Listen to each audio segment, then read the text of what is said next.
Байна уу ихчээ? Хайраа. Хаана байна? Их чинь чамайг санаад. Би цонжин моол дээр байна. Наана хүлээж бай. Их чинь очоод дүүдээ гоё юм авчихъя. Бас нэг дэлгүүрийн талбай үзэх санаатай байна. Удахгүй уулзъя бэби. Үнсээ. Найз нь том загас барих гэж байна.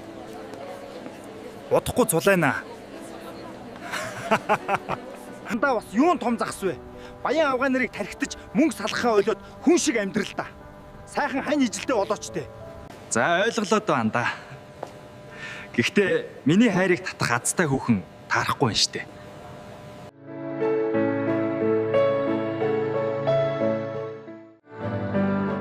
Ханийн цонжин моолоос талбай авах гээд ирсэн байна.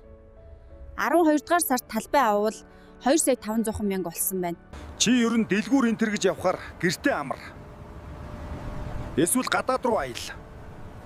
Би өөрөө мэдж байна. Энэ бол ирээдүйдээ оруулж байгаа маш том хөрөнгө оруулалт. Цонжингийн үнц нь улам нэмэгдэнэ. Миний беби хаана байна? Энд байна. Нараа ихчээ. Би танд нэг юм хэлэхгүй бол болохгүй нэ. Хоёулаа харилцаагаа дуусгая. Надад хайртай хүн байгаа. Чи юугаа яриад байгаа юм? Тэгвэл миний авч өгсөн бүх юмыг буцааж өг. Машины түлхүүр, зээлийн карт өг. Наад уцааж бас өгөөдөх. Йоо. Яг тэжээгчээ алдах чинь штэ.